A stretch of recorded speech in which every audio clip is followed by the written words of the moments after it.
Then Shaykh al-Islam, rahimahullah, he follows this by saying, and what occurs on page 118 of this Lebanese print, page 92 of the Egyptian print, وَالرَّبُّ هُوَ الْمَعْبُودُ وَالدَّلِيلُ قَوْلُهُ تَعَالَى يَا أَيُّهَا النَّاسُ اعْبُدُوا رَبَّكُمُ الَّذِي خَلَقَكُمْ وَالَّذِينَ مِنْ قَبْلِكُمْ لَعَلَّكُمْ تَتَّقُونَ الذي جعل لكم الأرض فراشا والسماء بناء وأنزل من السماء ماء فأخرج به من الثمرات رزقا لكم فلا تجعلوا لله أندادا وأنتم تعلمون. The ayah from Surah Al-Baqarah, the second surah, ayah 22. So the saying of the Shaykh al-Islam, and the Lord, al-Rabb, is the one who is worshipped, al-Ma'bud. And the proof is his saying, He the Most High, and he quotes the ayah from Surah Al-Baqarah with the explanation, O mankind, single out your Lord with all worship, He who created you, and those who came before you, so that you may be dutiful to Him, seeking to avoid His anger and His punishment. He who made the earth a resting place for you, and the sky a canopy, and He sent down from the clouds rain, and He brought out with it crops and fruits from the earth as provision for you. So do not set up rivals for Allah whilst you know that you have no Lord besides Him. Shaykh al-Fawzan, hafidhahullah, he said in explanation of this ayah, or in explanation of the text here and the ayah, he's saying, meaning the saying of the author, he's saying, وَالرَّبُّ هُوَ الْمَعْبُودُ, and the Lord, al-Rabb, is the one who is worshipped, al-Ma'bud. Meaning, He is the one who deserves to be worshipped. He is the one who deserves ibadah, worship. As for other than Him, then it does not deserve worship, because it is not Rabb, it is not a Lord. This is the intent of the speech of the Shaykh, rahimahullah, in his saying, Ar-Rabbu huwa al-Ma'bud. The Lord is the one who is worshipped. Meaning, He is the one who deserves worship. Just as a side point here, just to stress this point, because some people may misunderstand the text here. So just as Shaykh al-Fawzan has explained here, likewise Shaykh Muhammad Aman, rahimahullah, he explained what is meant by the author here, in his saying, وَالرَّبُّ هُوَ الْمَعْبُودُ, and al-Rabb, the Lord, He is the one who is worshipped. Shaykh Muhammad Aman, rahimahullah, he said, the Lord, He is the one who is worshipped. This does not mean to explain Rububiyyah to mean Ubudiyyah. It's not a definition. It doesn't mean Ar-Rabb. In Arabic language, Ar-Rabb means Al-Ma'bud, means the one who is worshipped. It's a language definition. That is not what is being meant here. So I said, the Lord, it doesn't mean to explain lordship to mean worship. Rather, he intended, the Shaykh intended, and the Lord who created and nurtured, He is the one who deserves worship, because He is the Lord, the Creator. Meaning that he intended to use lordship as a proof for al-uluhiyyah, worship, as has preceded in the ayahs. Otherwise, the Lord, Ar-Rabb, its meaning is different. Or rather, he said the Lord, Ar-Rabb, its meaning is al-Khaliq, the creator, al-Murabbi, the one who nurtures. Whereas al-Ilah means al-Ma'bud. Al-Ilah means the one who is worshipped. So it is obligatory that we distinguish between Tawheed of Lordship and Tawheed of worship. We always use Tawheed of Lordship as a proof for Tawheed of worship. This is what the Shaykh rahimahullah ta'ala intended. So Shaykh Muhammad Aman rahimahullah, he made the same point that Shaykh Fawzan is making here. That this was not meant as a definition that Rabb in the Arabic language means al-Ma'bud. No. Rather, that Rabb, the one who is the Lord, he is the one who deserves to be worshipped. That's the meaning. Then Shaykh Fawzan, back to the explanation of Shaykh Fawzan, hafidhullah, he said,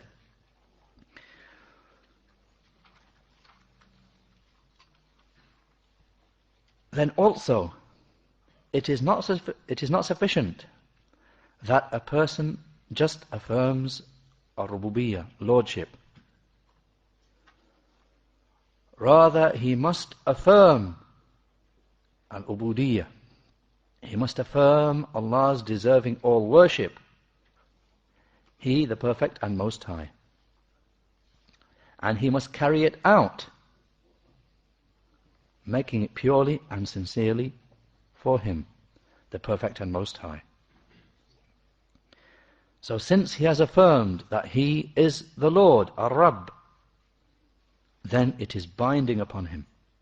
It's binding upon the person who affirms that Allah is the Lord. It is binding upon him to affirm that he is al-Ma'bud. He is the one who therefore deserves to be worshipped. And that others besides him do not deserve anything from worship. And the proof that worship is particular to the Lord is his saying, He the Most High, and he quotes the ayah quoted by the author here. يا أيها الناس اعبدوا ربكم الذي خلقكم والذين من قبلكم لعلكم تتقون الذي جعل لكم الأرض فراشا والسماء بناء فأخرج به من الثمرات رزقا لكم يرحمك الله فلا تجعلوا لله أندادا وأنتم تعلمون. The ayah from Surah Al-Baqarah, second surah, ayah 22, again with the explanation, O mankind, single out your Lord with all worship, He who created you and those who came before you, that you may be people of taqwa, you may be dutiful to Him, seeking to avoid His anger and His punishment. He who made the earth a resting place for you, and made the sky a canopy, and who sent down from the clouds rain, and brought out with it crops and fruits from the earth, as provision for you. So do not set up rivals for Allah, whilst you know that you have no Lord besides Him. Then Shaykh Fawzan, hafidhullah, he explains the ayah part by part. So he begins, Ya ayyuhan nas, with the explanation, O mankind, O people. He said this is a call from Allah to the whole of mankind, the believers and the unbelievers.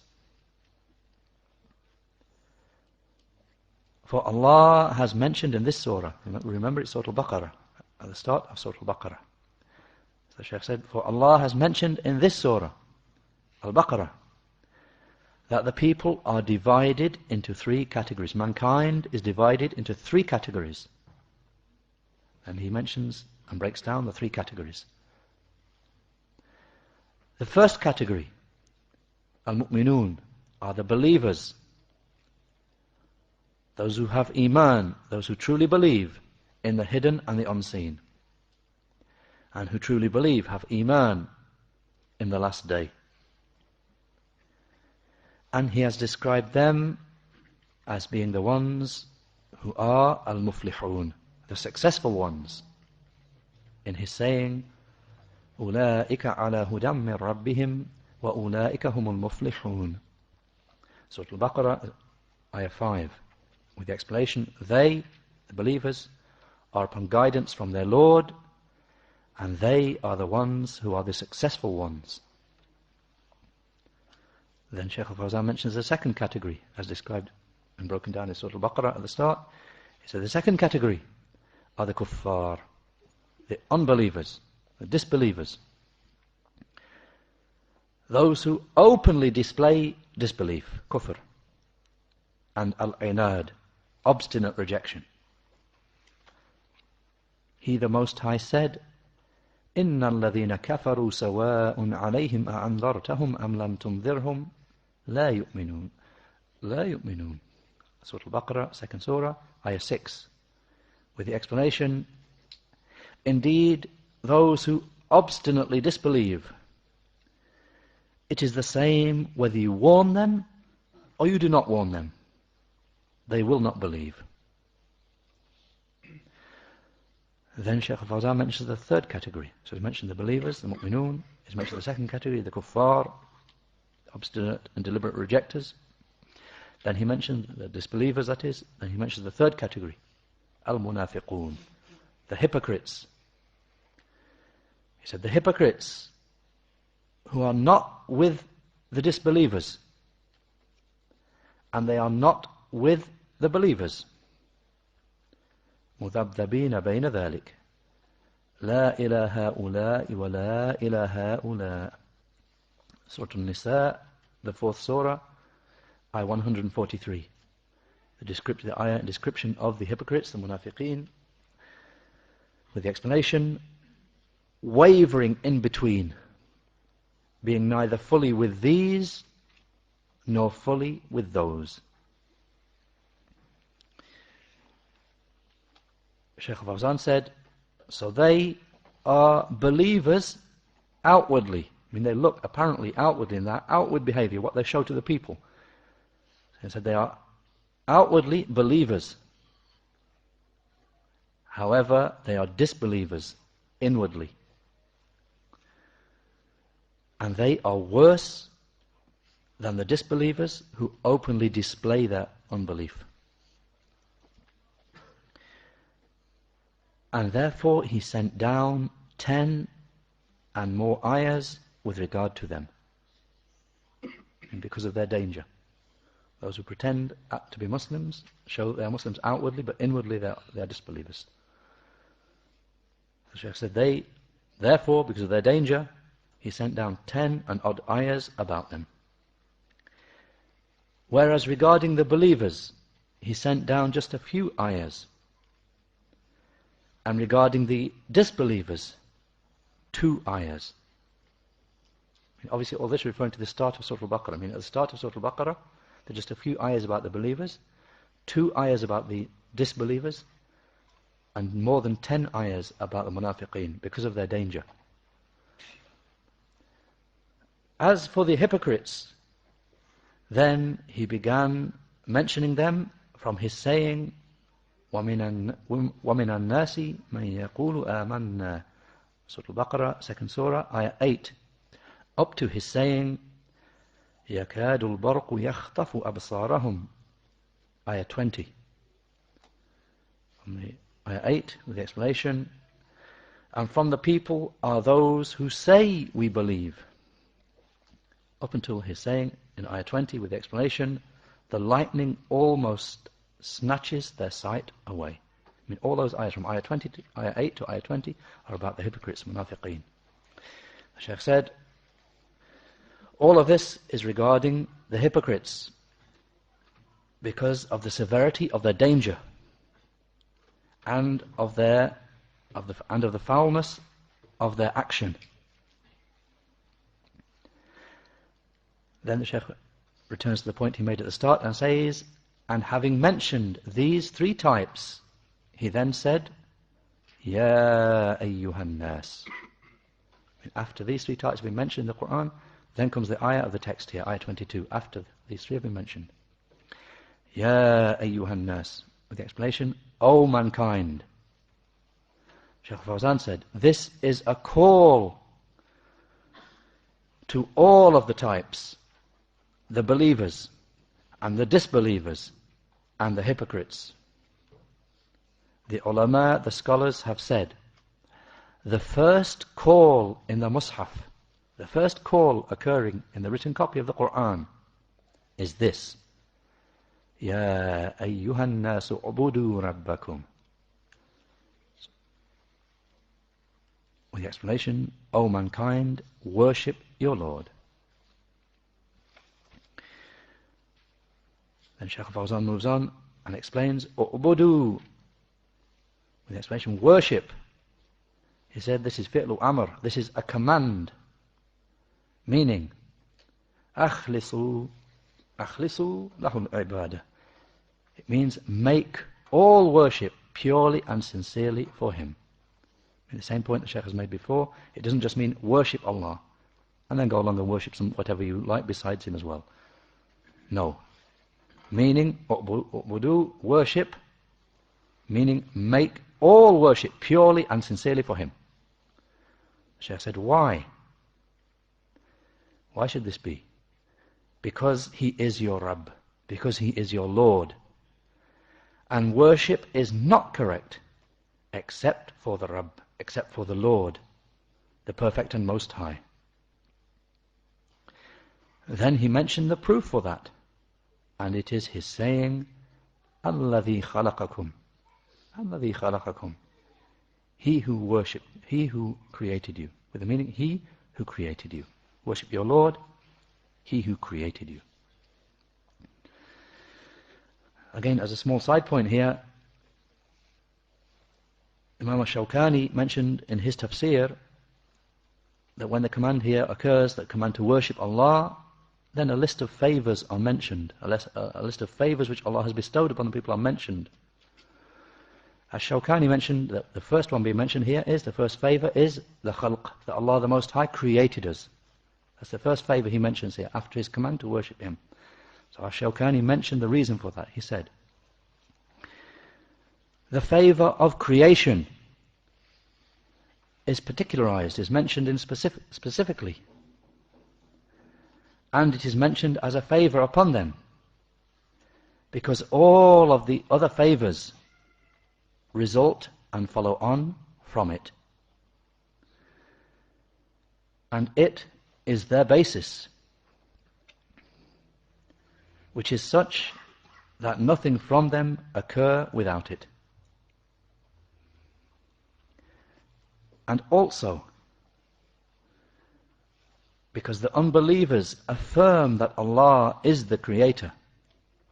And here's the ayah, وَلَئِنْ سَأَلْتَهُمْ مَنْ خَلَقَهُمْ لَيَقُولُنَّ اللَّهُ.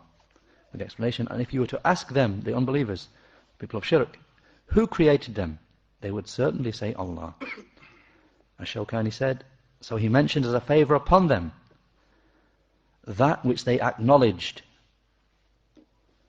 not that which they denied.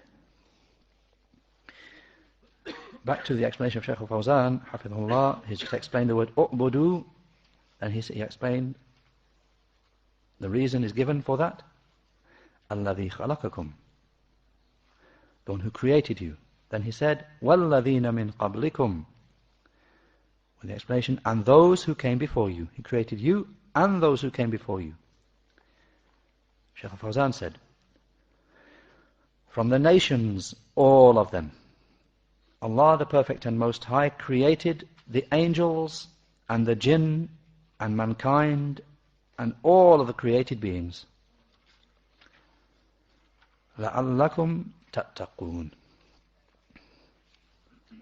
so that you should have taqwa. With the explanation, so that you should have taqwa, so that you should be dutiful to Allah, seeking to avoid His anger and punishment. Shaykh Fawzan said, meaning, if you reflect upon this, I mean what's just preceded, if you reflect upon it, then it should lead to this, that you will then have taqwa. So then perhaps this will result for you in taqwa, in dutifulness to Allah, if you reflect that He is the one who created you and created those who were before you. Perhaps you will seek then to protect yourselves from Him, He the Perfect and Most High, in worshipping Him, because nothing can protect from his punishment except obedience to him, he the perfect and most high. Perhaps you will seek to protect yourselves from his punishment and seek to protect yourselves from the fire, because nothing will protect from it except for the worship of your Lord, who created you and those who came before you. And then he continued the mention of evidence for his lordship and his right to worship, he the perfect and most high, with his saying, جَعَلَ لَكُمُ الْأَرْضَ فِرَاشًا. With the explanation, he who made for you the earth as a resting place. Shaykh Fawzan said, meaning a carpet, like a carpet. وَاللَّهُ جَعَلَ لَكُمُ الْأَرْضَ بِسَاطًا. Surah Nuh, the 71st Surah, Ayah 19. With the explanation, and Allah has made the earth as a carpet laid out for you. Shaykh Fawzan said, meaning laid out. And firasha, literally as a carpet, meaning which you use as a carpet, you sleep upon it, and you build upon it, and you cultivate crops upon its surface, and you travel about upon it on your journeys to wherever you want to go. So the earth is a carpet and a resting place. وَالْأَرْضَ فَرَشْنَاهَا فَنِعْمَ الْمَاهِدُونَ. Surah al-Dhariyat, the 51st Surah, Ayah 48. With the explanation, and we have laid out the earth as a carpet for you, and what an excellent spreader of it we are. Shaykh Fawzan said, for your welfare. I mean, this has been done for your welfare. And just a side point, then farasha, in Arabic the word farasha means to spread out. He spread it out, something which is spread out. And firash is something which is spread out upon the ground, and then is sat upon, or you lie upon it, or tread upon it. But it's something which is laid upon the ground. Then Shaykh Fawzan continued, وَالسَّمَاءَ بِنَاءً.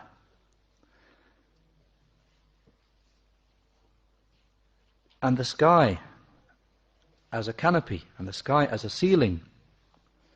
Shaykh Fawzan said, so the sky is a ceiling. The sky is a ceiling for the earth. And it contains things which result in the welfare of the servants. وَأَنزَلَ مِنَ السَّمَاءِ مَاءً فَأَخْرَجَ بِهِ مِنَ الثَّمَرَاتِ رِزْقًا لَكُمْ فَلَا تَجْعَلُوا لِلَّهِ أَنْدَادًا وَأَنْتُمْ تَعْلَمُونَ. Continuation of the ayah with the explanation, and he sent down from the sky, from the clouds in the sky, rainwater, and he brought out with it crops and fruits from the earth as provision for you. So do not set up rivals for Allah whilst you know that there is no Lord besides him.